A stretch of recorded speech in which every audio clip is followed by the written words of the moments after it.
Salve, salve, senhoras e senhores, todos bem-vindos ao 33º episódio do Café com Retina. E hoje eu vou entrevistar novamente, pela primeira vez, um grande amigo, um grande médico aqui da cidade, que é o Dr. Denison Silva, e em companhia desse cara fantástico também, que é Ronald Barreto, um grande ortopedista aqui da cidade. E nós vamos falar sobre um assunto nevrálgico, dor crônica, uma coisa que atinge aí um monte de gente no silêncio da sua dor, né? E que nós vamos abordar aí todos os temas que estão envolvidos nesse quadro desses pacientes que têm esse tipo de dor, né? Que é uma dor cronificada, né? Que faz um sofrimento muito grande, traz um sofrimento muito grande a muitos pacientes aí, e hoje a gente vai abordar todas as nuances dela e o que é que pode ser feito para atenuar um pouco esse sofrimento de quem tem essa dor.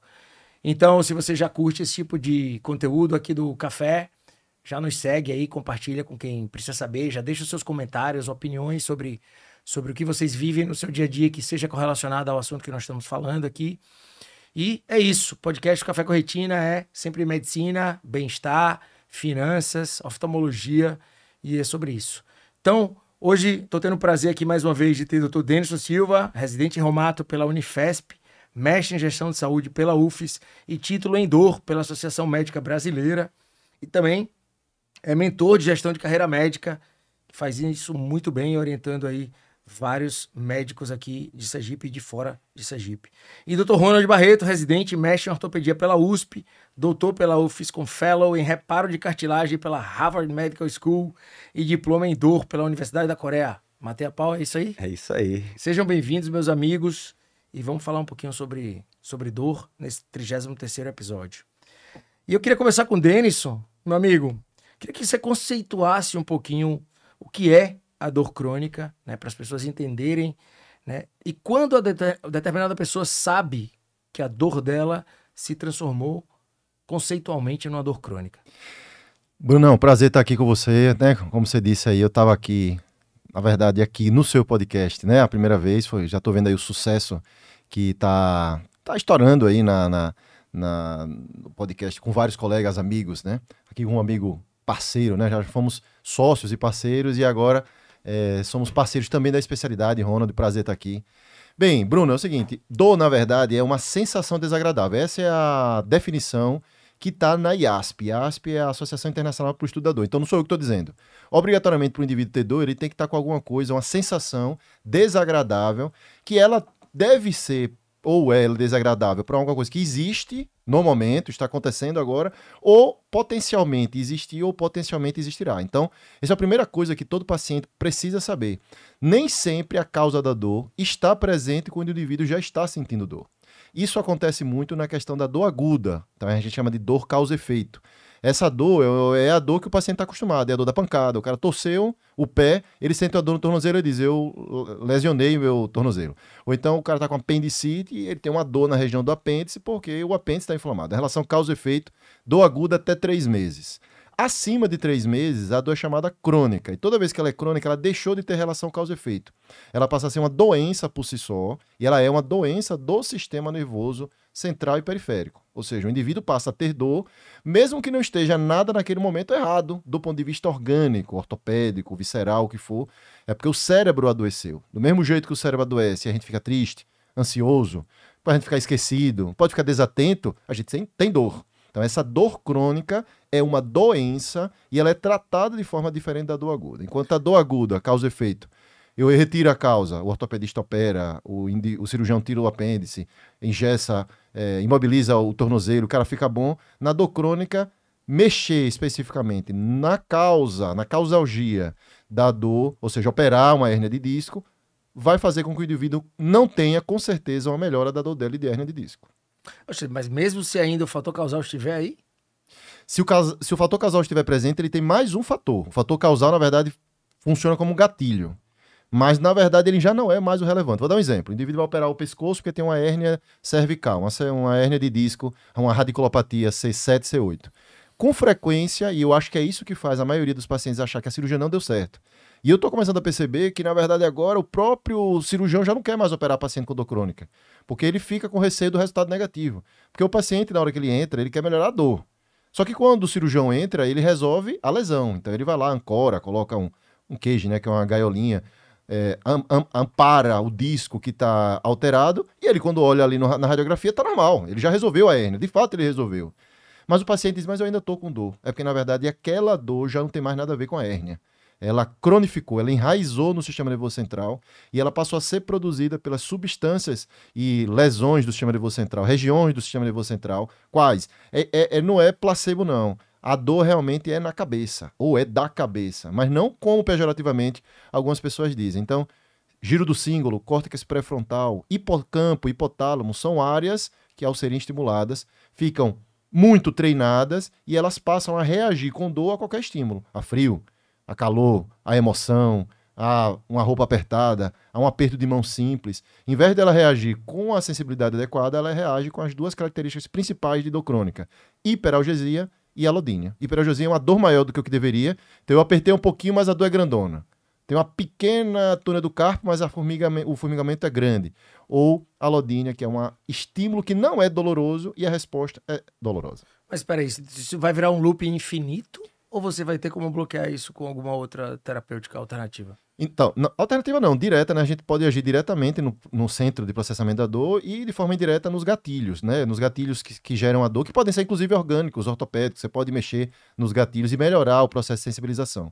Mas na verdade é um loop mesmo, por isso que chama dor crônica, né? Na verdade, todo mundo deveria imaginar dor como pensa hipertensão, como pensa diabetes, como pensa depressão.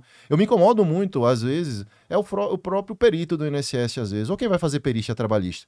O cara tem uma dor crônica e ele não encara aquela dor do mesmo jeito que ele encara o deprimido.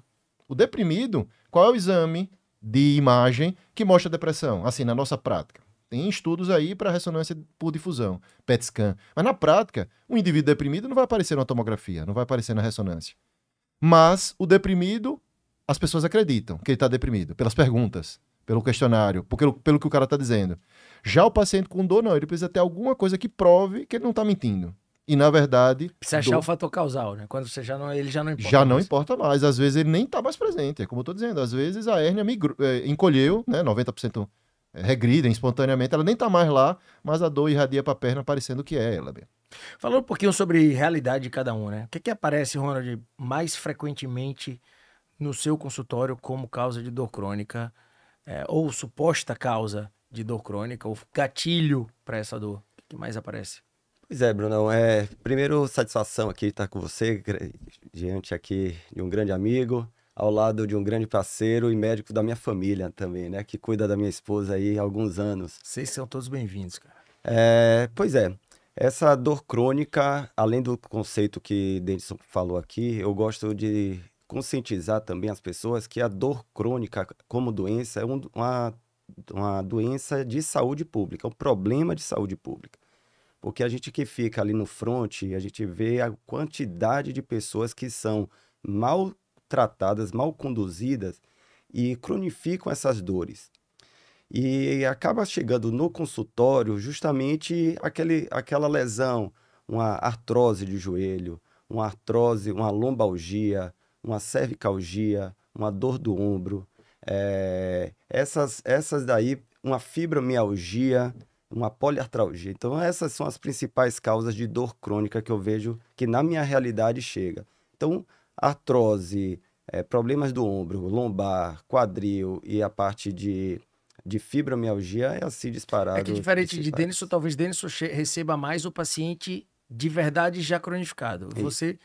Ele chega muito para você agudo ainda e depois isso vai se transformando em dor crônica ou chega também já? Porque a gente chegou a um grau de especialização que aí acaba chegando, a gente não fica ali no pronto-socorro, não atendo mais um pronto-socorro, e acaba chegando paciente que passa com um colega, passa com um fisioterapeuta, passa com um acupunturista, por exemplo, e depois de ele percorrer muitos, aí ele acaba chegando lá no consultório. Então, aquela dor, aquela artrose, por exemplo, que é uma doença crônica, ela acaba chegando no consultório agudizada, mas é uma dor já crônica. Então, tem alguns componentes que elas fazem uma interseção aí e aí acaba chegando no consultório.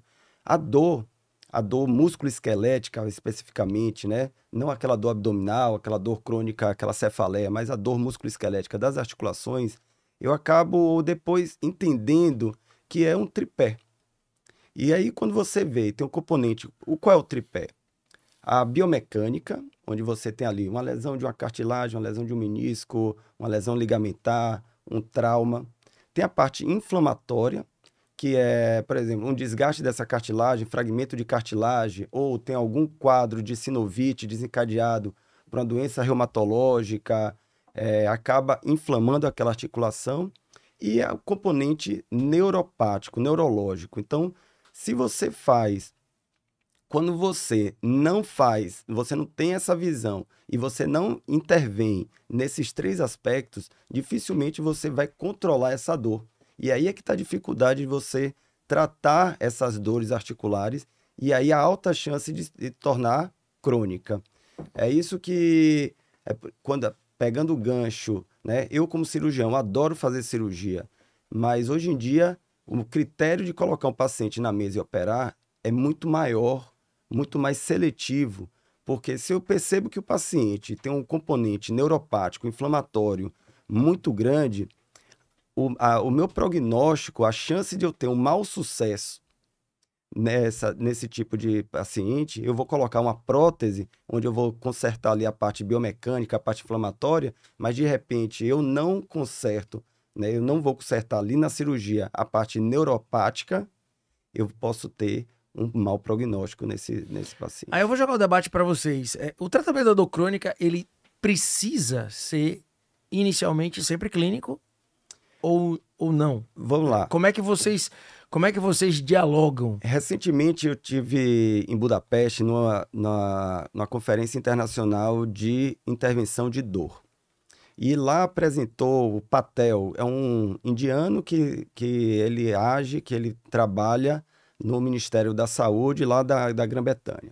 E ele mostrou dados assim fantásticos, onde você precisa seguir uma sequência mesmo de 6 semanas a 8 semanas de tratamento clínico, onde tem medicamento, acupuntura, fisioterapia, você precisa acolhimento realmente desse paciente. Passando essas 6 semanas, você precisa mudar de nível de tratamento. E aí é que entra a intervenção de dor, ele justificando os diferentes níveis de intervenção de dor. Por que isso? Eles viram que se você não muda de patamar, né, de intervenção de dor, bloqueio, radiofrequência, aí tem vários, a gente vai aprofundar isso depois, você aumenta muito a chance de cronificar, ou seja, você tem um problema de manutenção, entrar naquele ciclo vicioso da dor crônica, e aí você aumenta o consumo de outros medicamentos, tanto para dor quanto para outras comorbidades, depressão, hipertensão, a própria diabetes, o próprio sedentarismo, sarcopenia, vai entrando em outras comorbidades. Então, eles perceberam que, após 6 semanas tratando com medicamentos e medidas conservadoras, aí sim você tem que mudar de patamar. Então, mas respondendo diretamente a sua pergunta, começar sempre com a parte clínica. Sem dúvida. Na verdade, a parte clínica, ela deve respeitar o padrão de ser agudo ou de ser crônico. Porque uma dor, o Ronald colocou bem, a maioria das dores que visitam os consultórios de todos os médicos é uma crônica agudizada. Na verdade, o que só vai aparecer as dores agudas é no primeiro atendimento, o indivíduo que está no pronto-socorro. Mas no consultório mesmo, você vai acabar pegando pacientes com dor crônica agudizada. Essa dor crônica agudizada, o episódio que gerou a agudização, ele passa a ser encarado como agudo. Então, suponhamos que o indivíduo tem uma lombalgia mecânico-postural e ele foi carregar um peso e a partir daí ele gerou uma contratura em espasmo muscular. O prazo de 6 a 8 semanas que o Ronald colocou aí é para este impacto, para este gatilho. Neste momento, o indivíduo tem que ser medicado realmente com analgésico, com anti-inflamatório, se for o caso. Repouso relativo, nunca é bom. Repouso, na verdade, não é indicado para nenhuma das condições de dor. Repouso total, não existe esse negócio. Eu não aguento fazer nada porque eu estou em crise de dor. Não, repouso relativo, respeitos, né? Respeitar determinados princípios biomecânicos são necessários na fase aguda, mas depois ele Se não for bem cuidado, ele vai evoluir para a forma crônica. E aí os degraus que o Ron está colocando aqui, a OMS, né, a Organização Mundial de Saúde, já há muitos anos, mais de 40 anos, elaborou o tratamento de dor em degraus. Primeiro, segundo, terceiro, quarto degrau. Isso didaticamente, né, porque eles se intercambiabilizam no contexto. Então, o primeiro degrau é um analgésico simples. Segundo degrau, analgésico opioide fraco. Terceiro degrau, analgésico opioide forte. E o quarto degrau, terapia intervencionista ou cirúrgica. Na verdade, existe esse conceito. Então, de fato, a gente precisa fazer o tratamento clínico, até porque o tratamento ele se sobrepõe, ele segue-se ao diagnóstico. Porque, Bruno, eu acho que o pior problema para a dor crônica ser 40% em adultos acima de 50%. No Brasil, né, dados produzidos e publicados agora em 23, a prevalência de dor crônica no Brasil em adultos acima de 50 anos de idade nada mais é do que 40%.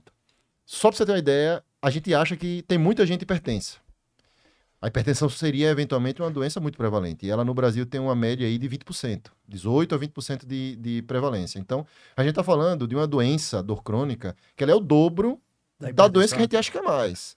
Porque a dor crônica, ela pode ser neurológica, ela pode ser uma dor de cabeça crônica, pode ser uma dor de estômago, que é chamada de dispepsia funcional, ou chamada gastrite nervosa. Aqui no Nordeste a gente chama isso, no Brasil todo. A gastrite nervosa é uma dor disfuncional, é uma síndrome disfuncional. Síndrome do intestino irritável é uma dor crônica. O indivíduo tem um compromisso para fazer, e aí no dia anterior ele começa a distender o abdômen, gases, não consegue comer direito, a barriga dolorida. Síndrome do intestino irritável é uma dor disfuncional.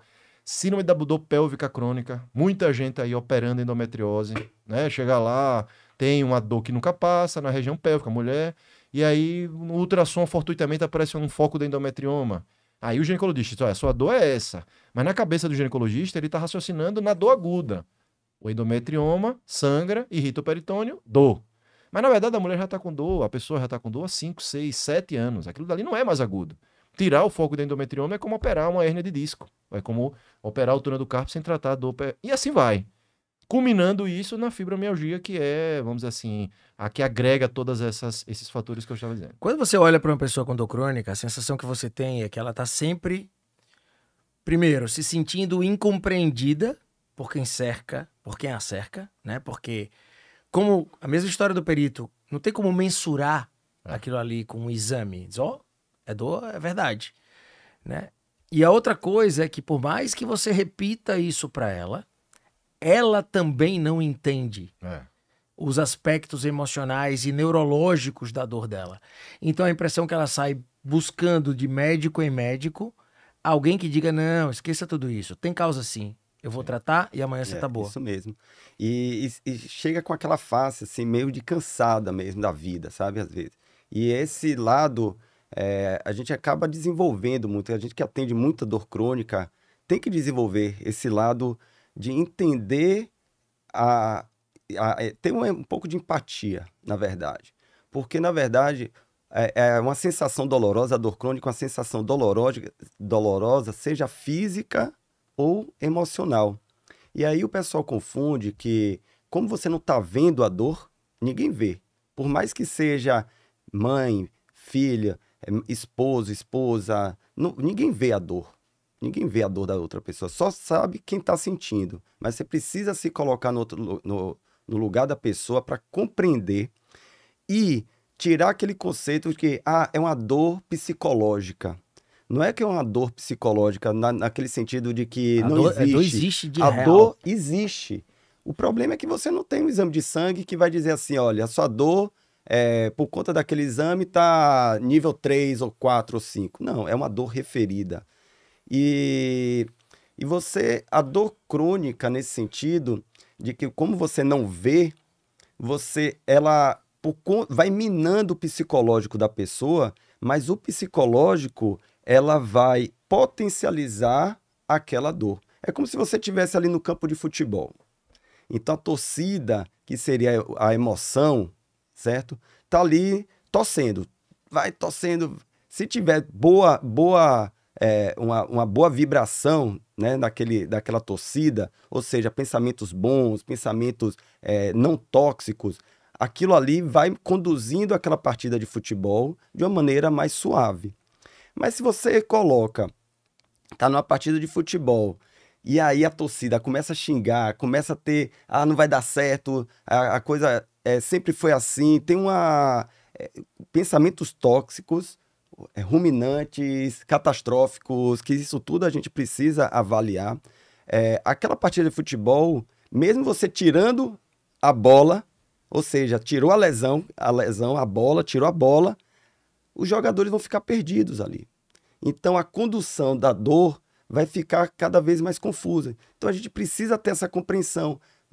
A gente tem que colocar no lugar da pessoa para compreender essa dor e tentar ajudar essas pessoas que estão ali naquele ciclo vicioso. A gente precisa ser uma boia salva-vidas dela e resgatar daquele ciclo ali. Tentar tirar do loop. Denison, às vezes a gente olha para o tratamento medicamentoso, e principalmente quando a gente não é da área, e a gente se assusta com o grau que você pode chegar desse medicamento, e às vezes passa a sensação que é como se você quisesse efetivamente desligar o olhar do cérebro para aquela dor, e que isso ajudasse a tirar ela desse loop infinito.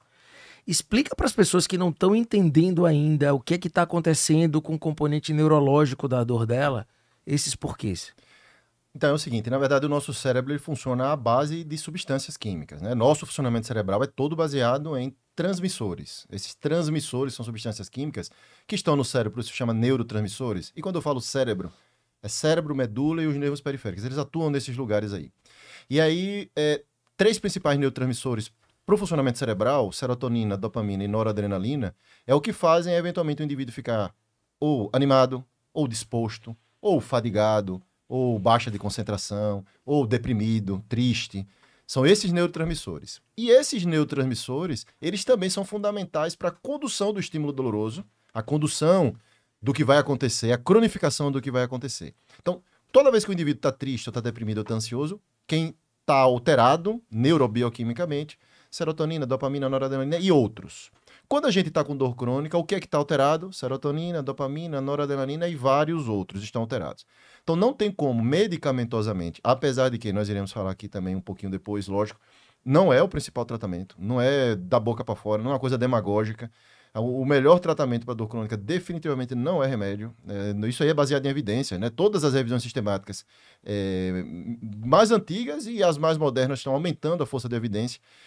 O único a intervenção 1A para o indivíduo portador de dor crônica, né, que a gente chama de nociplástica. Esse é um termo também que o paciente deveria entender. Se um paciente chegar num consultório qualquer, de qualquer especialista, e disser, rapaz, eu tenho dor nociplástica, hoje em dia eu acho que ele vai ser melhor tratado do que se ele disser, eu tenho uma dor crônica. Porque a nociplástico dá uma visão de que, na verdade, a compreensão dele é realmente orgânico-química e não apenas uma invenção, um transtorno conversivo, uma coisa desse tipo. Então, a gente trata, do ponto de vista medicamentoso, dor crônica mexendo nos neurotransmissores. Por isso, o tratamento de dor crônica envolve antidepressivos, envolve anticonvulsivantes, as estratégias que atualmente estão sendo envolvidas aí com canabinoides, né? Os produtos endocannabinoides, aliás, o sistema endocannabinoide é simulado pelos canabinoides externos, que a gente está vendo aí hoje com muita vivência, porque essas substâncias atuam no sistema nervoso. Então, essa história de desligar ainda tem até uma coisa interessante, eu falo isso realmente para o paciente. Tem paciente tão extremo de dor crônica, o cara que está tão refratário, que existe uma estratégia que ela é validada, apesar de não ser paga pelas operadoras de saúde, que é o bloqueio simpático venoso. O bloqueio simpático venoso, você dá uns remédios, que normalmente são remédios que inibem a ativação de neurotransmissores nocivos para a perpetuação do processo de dor, e você vai lá dar um boom, como se fosse um reiniciando o sistema, um reset do sistema. Você vai lá, ketamina, lidocaína, magnésio às vezes, outros anestésicos, você dá durante 1 hora ou meia hora, depende do protocolo de cada lugar, esse monte de substância, lógico, tem que estar num lugar seguro, monitorizado, carrinho de parada, etc. E aí é como se o indivíduo zerasse tudo e começasse de novo, porque muitas vezes a gente dá um antidepressivo, por exemplo, supondo, duloxetina, que é o antidepressivo ainda número 1 para o tratamento da maioria das dores crônicas, e esse é um antidepressivo chamado dual, serotoninérgico, noradrenérgico, só que você está dando noradrenérgico e serotoninérgico para um indivíduo já castigado, receptor muito preenchido, receptor já acostumado, a neuroplasticidade. Então, na verdade, você começa a dar e ele não melhora porque precisaria de muito mais. Por isso que a tendência natural de um paciente com dor crônica, portador de doenças psiquiátricas estabelecidas primárias é usar muito mais remédio, é usar doses maiores. Inclusive, quando a gente divide o paciente com o psiquiatra, eu agora mais não, porque eu estou super acostumado a pacientes muito refratários de dor, mas no início eu me assustava. O remédio, a dose que vem do psiquiatra é muito maior do que o que a gente está acostumado a lidar com o paciente de dor. Mas é o mesmo remédio, só que em proporções diferentes. Então, por exemplo, o bloqueio simpático venoso, o uso de ketamina está sendo estudado, já é para depressão e está sendo estudado para dor crônica. É exatamente na ideia de dar esse reset para que o cara comece de novo e a partir daí, às vezes, o cara que só respondia 120 miligramas de duloxetina, eventualmente começa a responder com 30. Isso acontece com uma certa frequência no meu dia a dia. Eu vejo que eu estou usando muito remédio, boto para o bloqueio simpático venoso, normalmente que eu peço para fazer é um anestesista, no centro cirúrgico, no hospital.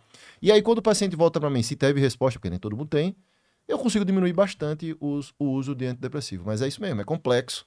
E eu acho assim, não é certo você tratar paciente de dor crônica se você acha que você não consegue lidar com medicamentos controlados. Então, se você acha que não é o medicamento o X da questão nesse paciente, quem mais te ajuda no processo do tratamento clínico junto com essas medicações? Ronald falou do tripé da fisiopatologia da dor e eu vou falar de como eu exemplifico para o meu paciente em relação ao tratamento da dor crônica. A dor crônica é como se fosse uma cadeira de 4 pés. Toda vez que você vê uma cadeira de 4 pés, se os 3 pés da cadeira forem muito bons, mas um só tiver rachado, frágil, a cadeira cai toda. Ela não cai só um lado. Não, a cadeira não se põe em pé. Então, qual é o quarteto de tratamento da dor crônica? Remédio, lógico, a gente precisa dar até para poder tirar o indivíduo desse looping neurobioquímico que está gerando dor.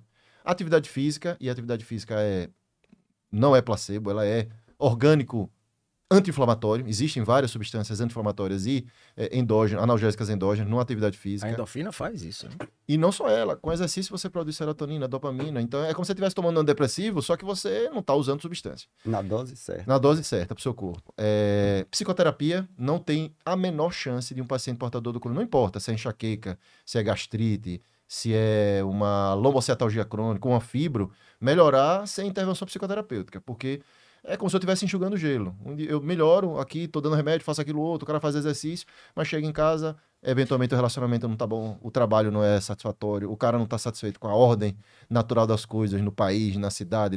É lógico que ele vai ficar frustrado e vai ficar puto e vai ficar bravo. E ao ficar bravo, ele fica doente. Não tem... Então, a psicoterapia aqui tem o mesmo papel, na minha opinião, o mesmo peso que a medicação e que a atividade física. Você vai ensinar o cara a baixar o volume das reações dele sobre todas as coisas que estão acontecendo. E nos últimos 10 anos, isso aí como eu dou aula de fibromialgia o tempo inteiro, então eu faço revisão, eu tentei encontrar remédios novos para fibromialgia nos outros 10 anos, na última revisão que eu fiz para dar uma aula. E não encontrei. Qual foi a intervenção que mais ganhou força nos últimos 10 anos para dor crônica? Intervenção nutricional. A parte com que a gente sempre soube que comer direito faz a pessoa ficar bem. Mas não é só isso. É modular as vias ascendentes do sistema nervoso periférico através de alimentação. Então, é prescrever substâncias oligonutrientes que não estão na nossa dieta no dia a dia. A gente não come com frequência o nosso paladar, o nosso cardápio. Principalmente aqui no Nordeste, não tem zinco, não tem magnésio, não tem cobre. Essas coisas precisam estar para poder ajudar os processos antioxidativos do corpo. Suplementação, basicamente. E proteína. Não existe melhora de dor osteomuscular, agora não enxaqueca, não outras, mas dor osteomuscular com indivíduo sarcopênico. Sarcopenia é a deficiência de resistência e força. É o cara que tem a musculatura fraca, mas não apenas ele é magro, não existe isso. É resistência e força. Às vezes o cara tem uma boa musculatura para exercícios de tiro. O cara começa a trabalhar e trabalha bem 2, 3 horas da manhã. Mas quando chega no final da manhã já está morto, destruído. Isso aí também é uma evidência de que ele está fraco do ponto de vista muscular. Então, nutrição, psicoterapia, medicamentoso e atividade física. Sem isso, tudo o resto é balela para o tratamento de dor crônica. E se você me permite, Denison, eu gosto de incluir também, assim, a medicina, a gente tem a medicina orgânica e eu acredito muito na dor, que é um 3º grau de dor, que é a dor da alma. Porque a pessoa fica ali na parte física, 1º grau, 2º grau começa a atrapalhar e intervir na parte psicológica e mental, mas se ele não tiver um suporte além disso, ele não se mantém motivado para continuar tentando reverter esse quadro de dor. Que é um pilar espiritual. Que é o pilar espiritual. Eu acredito muito nisso e eu vejo que aquelas pessoas que tem uma interpretação diferente e que faz um pouco ali do auto-TCC, né? Ou seja, é uma terapia cognitiva, né? Ali, comportamental. Se ele tem um suporte emocional e espiritual, isso agrega demais. E tem os ganhos também diretos, porque ali ele está focado, se mantendo motivado, tem o apoio social, tem o convívio social, que isso tudo interfere também no tratamento da dor. E eu concordo 100% com o que Denison fala dessas suplementações. Isso a gente tem, a alimentação moderna é muito deficitária, né? E aí isso já inclui na parte desses sais minerais, dessas coenzimas, a parte hormonal, tudo isso tem que estar envolvido no tratamento da dor. Não é simplesmente chegar e dar um medicamento e pronto. Então, eu acredito muito nessa parte... É multidisciplinar. Multidisciplinar. Eu vou sair da esfera clínica e vamos partir para a esfera de intervenção. No seu caso, da parte de dores osteoarticulares, você vai dizer o que existe hoje para atenuar isso para os pacientes. E Denison, o que existe aí quando para quem ele encaminha, o que ele, a depender da dor que faz parte do seu dia a dia, para quem que você encaminha, o que pode ser feito nesse paciente. Então, comece com você da parte osteoarticular. Então, na parte osteoarticular, o que a gente tem visto, assim, tem os bloqueios, tem a parte química, física e biológica. A parte química, inicialmente, os bloqueios anestésicos, onde você vai fazer guiado por ultrassom, guiado por radioscopia, você vai no nervo, você vai bloquear ali no nervo periférico, você vai fazer aquela intervenção, e ali tem o bloqueio, a ação do anestésico, ação a nível molecular, para diminuir aquele gatilho da dor ascendente. Tem a parte física, onde tem intervenções com radiofrequência. As radiofrequências, existem alguns tipos de radiofrequência, você fazer uma neuromodulação. O que é isso? Uma agulha onde você cria um pequeno campo eletromagnético com precisão, e ali vai agir na neuroinflamação, seja no bloqueio mesmo, na ablação daquele nervo, seja na crioablação. Mas o importante é que você está tirando na periferia aquele estímulo doloroso. Em termos de ainda físico, tem a terapia por ondas de choque, onde você vai agir desde a superfície, nas terminações nervosas da superfície, estimulação de colágeno, estimulação cicatricial de lesão. Então, tem o laser de alta potência, laser de baixa potência e campos eletromagnéticos de alta intensidade.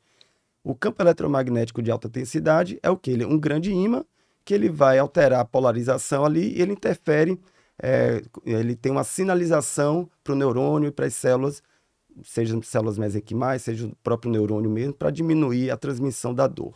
Existe um escalonamento de quando você usa cada um? Você vai ter o primeiro, depois? Existe, mas não existe assim um guideline que você consiga utilizar dessa forma. Eu começo pelo mais simples, geralmente eu começo pelo mais simples e vou associando outras terapias mais complexas, depender da resposta do paciente. Porque isso tem custo, né? Então, de repente,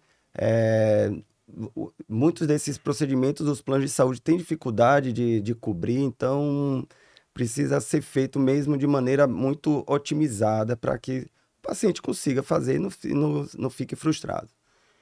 Então, químico, físico, a parte de intervenção, a parte de campo eletromagnético, existem alguns estudos da mesma forma de você fazer estimulação craniana, transcraniana com esses campos eletromagnéticos, que são bem utilizados para depressão maior, mas você para dor crônica, já existe alguns estudos que você fazendo essa estimulação no cérebro, desse campo eletromagnético, você começa a modular essa dor.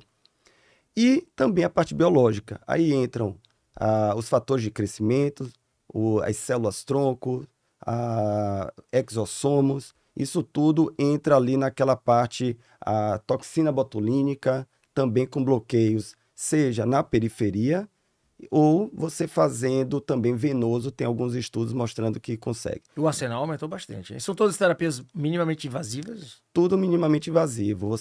O máximo invasivo é a agulha, né? A radiofrequência, você precisa realmente penetrar a pele e ir lá perto do nervo. Mas são ambulatoriais? Você pode fazer ambulatorial ou nível no centro cirúrgico também. Como é que funciona para você, né? Rapaz, primeiro que, na verdade, eu acredito que a gente não consegue nunca tratar um paciente portador de dor crônica sozinho. É impossível. Por quê? Sou reumatologista. Eu tenho como obrigação final, todos os outros têm outras obrigações finais, mas a minha é descartar as doenças inflamatórias sistêmicas que estão contribuindo para a dor, né? Porque a gente sabe que a inflamação é um perpetuador da dor, ele pode ser o gatilho inicial e ele é um perpetuador. Então, os pacientes com fibromialgia que têm uma doença autoimune não tratada, eles vão continuar fibromiálgicos, não importa o que eu faça, porque o processo inflamatório precisa ser tratado. Então, eu sou o responsável final pelo tratamento da doença inflamatória, diagnóstico e tratamento. Mas se o paciente tem uma doença psiquiátrica importante, que não está conseguindo resolver com as medicações que eu estou prescrevendo para dor, é obrigatório que ele passe com o psiquiatra também. No meu encaminhamento, no meu consultório, eu vou dizer que pelo menos metade dos meus pacientes estão com psiquiatra, porque da minha vontade, 100% estão com psicoterapeuta, na minha vontade. 100% dos pacientes estão com psicólogo, mas psiquiatra uns 50%. E aí tem coisas, logicamente, que eu não vou saber. Eu não sei dar o diagnóstico e, por não saber dar o diagnóstico, eu também não vou conduzir. Atendi essa semana agora uma paciente usando uma série de medicações que não estão no meu arsenal de dor. Carbolítio, uns anticonvulsivantes, lamotrigina, um monte de coisa que quando eu olho essa pressão, eu digo, olha, eu vou tentar mexer aqui para ajudar, eu só vou piorar. A pessoa vai ficar mais ansiosa, vai ficar mais deprimida, sei lá, e vai bagunçar o negócio todo aqui. Eu aviso ao paciente, olha, medicamentoso eu não vou fazer nada, isso é com o seu psiquiatra. E aí eu vou tentar ajeitar as outras coisas, principalmente a questão do diagnóstico diferencial. Eu encaminho bastante para o intervencionista. Então, por quê? Porque eu tenho uma noção. Se o indivíduo tiver deflagradores periféricos presentes, eu vou ter que usar mais remédio. Então, para que eu vou ficar dando corticoide sistêmico? Vou dar um medicamento, uma betametasona intramuscular, uma ajeitando uma coisa e desorientando outra. E sendo que hoje em dia a gente tem estratégias invasivas que são muito mais seguras. Eu acabei de... Tive um exemplo agora, toda semana eu tenho um exemplo disso, de um paciente que estava usando com frequência corticoide, passava no pronto-socorro, passava no consultório de outras pessoas e ganhava um velho intramuscular aí de betametasona, e a pessoa ficava boa durante os 10, 15 dias do corticoide de depósito e depois ele piorava. Só que isto é bom até um determinado ponto, porque depois ela vai ficar doente do corticoide, né? Vai ficar cheia de problema do corticoide. Então, eu a convenci de que toda vez que ela tivesse qualquer coisa, que ela fizesse os procedimentos invasivos. O corticoide no lugar. Então, os intervencionistas são muito meus parceiros, porque eu economizo o remédio anti-inflamatório, corticoide e até antidepressivos e anticonvulsivantes com as estratégias de terapia intervencionista. Nutricionista também. Eu trabalho, na verdade, sempre do ponto de vista transdisciplinar, que é uma coisa que eu acho que também deve estar na cabeça de todo mundo. Multidisciplinar é o modelo que a gente está acostumado na faculdade, na vida, em que você me manda um paciente com uma uveíte a esclarecer, eu não sei nada de uveíte e você não sabe nada de espondiloartrite. Aí você dá a sua opinião, eu dou a minha, o cara fica com 2 papéis na mão, a mesma pessoa.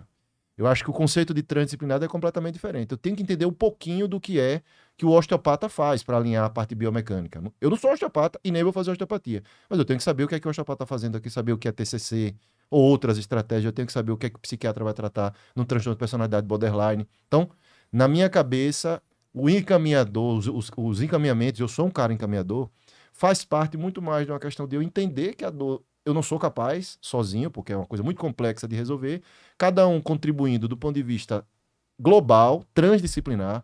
O cara também vai ter que entender a minha parte, para quem eu estou encaminhando. Por isso, Bruno, aqui aproveitando esse gancho, me revolta muito, continuo ainda chateado, aqui em Aracaju e no Brasil todo é assim. A gente às vezes escreve para o colega um pedido de avaliação. Então, se eu estou precisando do apoio para o indivíduo me dizer por que aquela mulher está com a dor pélvica, e aí eu escrevo e a pessoa manda a resposta pelo paciente. Não, aí eu cheguei, e aí, você passou no ginecologista, aí, como é que tá esse negócio da endometriose? Não, o médico lá disse que tá tudo bem. Eu digo, bem o quê? O que é que tá tudo bem? Não tem o que não... E outra, quer queira, quer não, quando você escreve, você confia no que você tá escrevendo. Passou de boca, então assim, isso realmente atrapalha muito a gente da dor crônica, porque como a gente precisa desses apoios, às vezes a gente não recebe o apoio dos próprios especialistas. Prometo me policiar, mas... O oftalmologista é meio que um ortopedista no geral, né? Então, na verdade, é muito pragmático. Mas assim, na oftalmo eu já lhe falei isso, eu também uma queixa assim, o cara vai, Ronald, e manda os exames. Os exames, velho, umas coresinhas, umas coisas pintadas assim, tem uns quadradinhos com as cruzes assim pintadas. Aí eu pergunto, e aí, o seu oftalmologista disse, como é que tá a sua doença no olho? Ele Mandou falou, você olhar esse OCT. ele disse, aqui o exame. Tá com edema. Eu digo, mas sim, e o que foi que ele falou? Ele falou, não, tá tudo bem. Ali é grego pra mim, então não custa nada o cara escrever assim, o olho não está inflamado, ou tá controlado, só precisa disso, né? Bom, eu quero saber, eu vou fazer uma pergunta aqui pra vocês. Vocês já tiraram um paciente desse loop infinito? Ou uma vez diagnosticado, tem dor crônica, acabou, é pra sempre, tem que botar isso na sua cabeça? Ou existem momentos que a dor cronifica por agudizações ali, mas que você consegue, com toda essa terapêutica multidisciplinar, tirar ele desse loop infinito, mesmo que seja eventualmente fazendo uma ou outra intervenção? Ó, eu costumo dizer que eu já tirei, mas exigiu muito esforço. E tirar completamente a mesma coisa assim. Você curou sua hipertensão? Depender da causa é bem complicado, né? Então, assim, a gente tira, mas exige o quê? Mudança de hábito, de estilo de vida. Assim, mudar mesmo 180 graus, né? Mudar totalmente a direção. Como eu disse, a parte de mental, trabalhar muito essa parte mental. E você fazer uma sequência de otimizações desses neurotransmissores. Quando você da adormece parte... ela, não Não quer é dizer que você vai tirar para sempre. Você vai exatamente. adormecê-la. Assim, a minha experiência é realmente de você ter... Eu não trato tanto fibromialgico como o Denison trata, mas minha experiência é de que a gente consegue controlar quando você tem um esforço muito grande do paciente. Porque uma vez que ele entrou, é meio complicado. Eu não sei. Mas quando você só tem um gatilho periférico, talvez seja mais Aí fácil. é muito mais fácil. Mas Aí é muito também mais fácil. muito pouco provável que seja um. Quando é crônico, a dor crônica, é muito difícil ser uma coisa só. Você não tem a cura, né? Sim. Toda coisa que é uma coisa só de causa, você tira aquela causa, é curável. E como doença crônica é incurável, via de regra, então nunca é uma coisa só. Agora, sim, uma outra coisa também é sobre a perspectiva. O paciente tem que ter uma perspectiva real. Exatamente. Aí, às vezes, vem esses magos aí, muitas vezes, não sei de onde aparece, dizendo que vai fazer um negócio que vai melhorar você completamente. É mentira. Não existe melhora de 100% de nada na dor crônica. E, inclusive, os estudos consideram que 30% residual de dor é um excelente alvo. Resultado. A gente observa que se você melhorar 70% do indivíduo que está mal, ele vai fazer mais 70% de atividade física, ele vai se relacionar com a família, trabalhar mais 70%, ele vai produzir 70% mais do que ele está produzindo. Então, os 30% residual, que é aquela dor que dói quando eu aperto, o que acontece? Meus pacientes com fibromialgia. A mulher chega dolorida com vento. Só de respirar já dói. Aí, na medida que vai acompanhando e demora, realmente, o Ronald tem razão, a minha média de atingir esse efeito. Eu atinjo em mais de 50% dos pacientes. Mas eu tenho um viés que precisa ser dito. Tratamento de dor crônica é caríssimo. Para você tratar a dor crônica, porque como é multidisciplinar, o cara é caro. Porque os remédios são caros, os bons profissionais que dão apoio da parte multiprofissional são dispendiosos. Isso dificulta a adesão. Dificulta muito. Então, assim, eu acabo tendo uma vantagem porque eu acabo tendo um público que tem, eventualmente, condições de fazer o tratamento multidisciplinar bem feito. Então, a minha média de melhora tem sido 50% dos pacientes. Mas, assim, na hora que eu aperto no ponto certo, a pessoa vai ter dor. Só que na hora que ela entende isso, ela já não se desespera mais. Porque a questão é assim, não, mas eu tô fazendo de tudo, tô tomando remédio, tô correndo, tô comendo direito, e no entanto, de vez em quando eu tenho crise. Claro que tem, porque a doença é crônica. Ela vai viver de épocas em que a gente quer que estique a época sem crise, que cada crise seja curta e seja menos frequente. Com menos intensidade. Mas nada de desaparecer completamente, porque é isso que às vezes cria uma falsa expectativa sobre o paciente. E aí diz, eu tô tomando, sei lá, o Chatal, não sei o que mais lá do centro. E, no entanto, eu continuo com dor, lógico. E outra coisa também que eu vejo, assim, já gastei tanto e ainda tô com dor. Né? Aí você fica condicionando o que você gastou à melhora, e aí cria aquela frustração. Mas a partir do momento que ela tem uma nova interpretação, uma nova visão da própria doença, e ela percebe, oxe, eu consigo fazer, eu tô com dor, eu tenho dor, mas essa dor está no nível que está tolerável. Ela não tem tá que ressignificar. Ela tem que ressignificar. Não está incapacitante ou não está, né, não tá limitante. Tá tolerável, consigo fazer minhas coisas, consigo ir para a minha atividade física, consigo ter o convívio social, Mas é isso, precisa você zerar, eu digo que é bem complicado. Porque um dos pilares, tipo, o pilar da atividade física, né, do bem-estar, sono, atividade física, é muito difícil você pedir ou exigir que a pessoa tenha um pilar desses, ok, quando ela tá com dor, né? Então você precisa realmente usar a medicação para romper um pouco dessa restrição, Sim. para que ela comece a poder É um exercitar. empurrão, né? Você precisa dar É um empurrão, é aquela coisa assim, como é que eu vou... Olha só, a pessoa tá obesa, que é uma doença, obesidade é doença, tá com um pouco de problema, tem problema no joelho, e aí chega e diz, olha, você precisa ir para academia para emagrecer e que vai diminuir a dor no joelho. E aí, por onde começar? Então, a partir do momento que eu faço a intervenção no joelho, diminui a dor, permite que ela consiga ir para academia com mais conforto, porque já não é que mudança de hábito já é algo desconfortável, né? Você tem que sair da inércia ali, da zona de conforto, até adquirir uma rotina para depois adquirir o hábito. Então, a partir do momento que ela adquiriu o hábito, eu tenho que ajudar, tenho que dar ferramenta para o paciente sair daquela condição que ela se encontra, né? Que o paciente se encontra. E aí, o que é que faz? A intervenção de dor, ela vai para a academia, manteve ali motivada, ela está motivada, começa a ter medicação para emagrecimento, nutrição para emagrecimento, ela vai reduzindo e aí lentamente a coisa vai andando no sentido mais virtuoso e não vicioso. É assim que eu enxergo.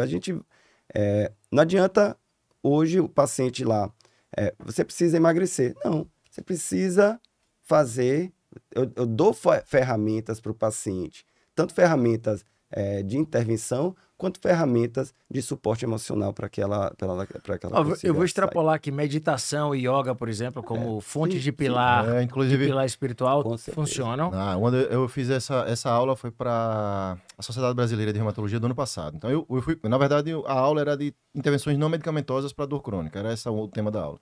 E aí acabei que eu fiz as revisões, então, por exemplo, é por isso que eu acho muita ignorância, na verdade. Então, mindfulness é uma das intervenções com maior índice de evidência dentre as não medicamentosas para o paciente portador de dor crônica. Mindfulness, foi estudado Tai Chi Chuan, que é uma outra coisa também que está lá, yoga, mas tudo isso são métodos alternativos. Quando você vai botar numa revisão sistemática, em que você bota lá um gráfico e coloca placebo versus intervenção, é lógico que quando você colocar atividade física e alimentação, ele vai estar nesse grau aqui, perto do mais distante do zero, enquanto outras estão mais perto do zero, cortando, né, o zero num gráfico de revisão sistemática. Mas, sim, funciona. E o que eu costumo dizer para os meus pacientes é o seguinte, o que é que você se sente confortável em fazer do ponto de vista não medicamentoso? O que o Ronald está dizendo? Pô, mas você vai chegar e vai mandar o cara correr, o cara que já tem artrose de joelho, aí ele não corre, aí ele vai achar que a dor dele é culpa dele. Ele já está culpado de tudo, ele acha que ele é culpado por tudo, né? A dor crônica tem um sentimento de catastrofização que cerca o procedimento de dor, né? O paciente portador de dor, ele tá sempre meio que se sentindo culpado de tudo. E ainda vai achar que nem o médico dele acredita porque mandou ele correr. Ele é o culpado porque ele não corre. E quando ele corre, o joelho dele fica inchado e ele não consegue. Então, esse processo aí de dessensibilização é muito importante. Por isso eu digo, não existe paciente com dor crônica que deve sair do consultório sem alguma intervenção para uma dor aguda daquele momento. Um analgésico que faça ele conseguir caminhar um pouquinho mais. E existe uma regra básica para qualquer intervenção em dor crônica, que é start low, go slow. Start low, go slow. Então, você começa pouco e avança devagar, inclusive no exercício. Se o indivíduo hoje não fez nada, né? Hoje eu atendi algumas senhoras já com 60 anos que nunca foram para academia. Mas eu tenho noção que ela precisa ir para academia. E eu digo para ela, você vai chegar lá. Mas você não vai chegar lá em 3 meses. Você vai chegar talvez daqui a 1 ano. Mas nesse período, não há mágica. Você vai ter que começar pilates, osteopatia, RPG, treino funcional, daqui a pouco ela vai fazer uma academia com uma pessoa decente, uma pessoa consciente, porque também o que tem aí de gente dizendo que o cara vai na academia, tem dor, e o cara diz, não, tá certo, né? Porque aquele negócio de no pain, no gain, né? Só que na verdade o cara às vezes tá na academia com dor ligamentar, o cara fez o exercício errado, machucou o tendão, e tá lá o instrutor às vezes, não, você é preguiçoso, você não consegue fazer porque você tá mole, é preguiçoso. Quando na verdade o dor muscular é obrigatório, não existe treino sem a dor muscular provocada pelo treino da fibra muscular. O não pode existir é dor articular e não pode existir dor ligamentar, senão a orientação foi ruim e o exercício foi mal feito. Acupuntura? A acupuntura tem Tem base científica? Tem base científica, porque você sabe que a acupuntura funciona como potencializador dos receptores endógenos opioides. Na verdade, a sábia medicina chinesa, ela conseguiu identificar que quando ela junta determinados estímulos, você aumenta a produção de substâncias analgésicas endógenas quando você vincula esse ponto com aquele ponto. Então, os pontos que tem da acupuntura, eles, na verdade, são cientificamente os pontos principais que vão ativar o sistema opioide endógeno a funcionar. Então, quando eu prescrevo acupuntura, quando o paciente se adapta, imagina o cara que tem medo de agulha. O cara vai ter que tomar uma agulhada, mesmo que seja... Não, a agulha é fininha. Sim, não importa. O cara tem medo de agulha. Então, não serve para ele. Mas se ele se adapta bem à acupuntura, ele economiza o tramal, o analgésico, por exemplo. Ele economiza um opioide forte que ele esteja tomando. Então, sim, a acupuntura está ali mais ou menos como 2C de evidência, 2B, 2C de evidência, porque quando você sabe, né, você fez muita ciência, quando você vai estudar a intervenção, você tem que isolar o resto. Mas quando você vai pegar a acupuntura isolada para qualquer dor crônica, ela vai ser fraca, realmente. Mas quando você pega a acupuntura dentro de um contexto, ela vai ganhar uma força de evidência dentro do contexto. Então, a resposta a essa pergunta eu faço toda vez que o paciente vem para mim. Eu posso tomar chá verde? Eu disse, pode. Desde que não vaza problema no fígado, ok. Faz sentido para você? Faz. Agora, você toma o seu chá verde e faça o que eu estou pedindo para você fazer também. Faça a psicoterapia, tome o seu remédio, coma direito e tome o seu chá verde. Isso aí vai fazer um reforço aí interessante para que o paciente possa aderir ao tratamento. Bom, acho que eu queria saber se faltou vocês comentarem alguma coisa que você gostaria de comentar, e se não, assim, o que vocês diriam de recado para o paciente que tem dor crônica, em poucas palavras, como uma mensagem final aí? Bem, eu vou começar. Primeira coisa, não fique com a dor para você, porque a pior coisa do mundo é tratar um paciente com a dor crônica longamente maltratada. Na verdade, a dor crônica é como se fosse uma semente que você planta no sistema nervoso central e periférico, e ela vai virando uma planta, depois uma árvore. Então, quanto mais tempo de dor, isso não está escrito em lugar nenhum, mas é a minha média, né, de quem atende fibromialgia. Né, eu atendo aí pelo menos 80% do meu público é de fibromialgia. Então, eu sei que se a pessoa demorar muitos anos para resolver o problema dela, ela não vai resolver nunca, porque a dor fica tão enraizada que é difícil. Então, sentir uma dor, não conseguiu obter resposta, não sinta-se culpado, a pessoa que está ouvindo, não se sinta culpado, porque a culpa não é sua, a culpa é de quem não resolveu o seu problema. Se você procurou um médico e ele não deu a justificativa do seu diagnóstico, procure outro. Se você procurou um fisioterapeuta e o cara ali machucou, você não conseguiu fazer, não é você que é incapaz, você que não é preguiçoso. Procurou, eventualmente, um psicólogo e você não se adaptou no psicólogo, não é a psicoterapia que está ruim, que não pode, que não serve para você, que eu escuto isso às vezes. Doutor, para mim não dá psicoterapia. Só que eu, que não sou psicólogo, sei que tem umas 50 tipos de psicoterapia, aí o cara fez às vezes uma só, não se adaptou, ou aquela pessoa não foi boa, e a partir daí ela condena a estratégia. Então, nenhuma dor deve ficar com a gente. Eu, quando tenho uma dor, eu resolvo. Eu corro para resolver, porque eu sei que quando ela cronifica, fica muito mais difícil. E a dor, ela tá ficando cada vez mais na moda, portanto, cada vez mais as informações, Bruno, estão mais acessíveis. Talvez essa conversa que nós estamos tendo aqui há 15 anos atrás não ia ter muito sentido.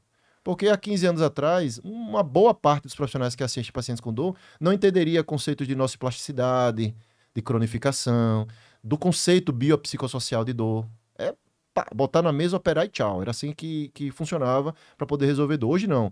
A ortopedia avançou muito nisso. Nós temos aqui em Aracaju, que é o menor estado da federação, nós já temos aqui muitos ortopedistas segurando a mão na intervenção cirúrgica e trabalhando a parte conservadora de dor. A porta de entrada do paciente com dor osteomuscular é o ortopedista. Então tinha um grande problema, o ortopedista não fazia nada direito, ficava com o doente às vezes 4, 5 anos. Quando chegava para uma pessoa mais consciente para poder tratar a dor, o cara estava cronificado, era mais difícil de resolver. Estava encruado no cérebro dele. Hoje não, hoje tem muita gente interessada, muita informação, muito acesso, já tem evidências hoje científicas para dor crônica. Não ficar com a dor, não ficar criando, cultivando a dor, eu acho que é a melhor coisa que eu poderia dizer para qualquer pessoa. Perfeito. E eu diria que para o paciente, assim, não se acostume com a dor. Não pense que a dor, não perca a esperança, que sua dor não tem jeito. Não pense assim, minha dor não tem jeito. Pode não curar, mas pode controlar de uma maneira muito eficaz. Então, não perca esperança na tentativa e não lute contra a dor, porque você vai perder. Não lute, diz assim, não, eu estou sentindo dor, eu aguento, eu sou uma pessoa forte, eu tenho assim, uma força de vontade, e assim, isso não vai me derrubar, e não procura cuidar. E aí fica com medo de cuidar, porque fica com medo de que seja algo grave. E aí não procura ajuda, fica guardando a dor, e aí isso só vai piorar. Então não perca a esperança, procure ajuda, porque isso sim, hoje a medicina evoluiu demais, os conhecimentos já estão muito difundidos aí, então temos como ajudar você sim. E se quem te cerca não te entende, ou se seu médico não te entende, muda quem te cerca ou mude seu médico. Exatamente. Exatamente. Exatamente. Esse foi o 33º episódio do Café com Retina. Muito obrigado, meus amigos. Eu acho que foi extremamente esclarecedor para quem tem dor crônica, para quem vive esse problema no seu dia a dia. E se você curtiu, compartilhe. Deixa aqui nos comentários a sua opinião ou como é que você lida com esse problema, se ele faz parte de sua vida. E nos siga sempre para mais. Até a próxima.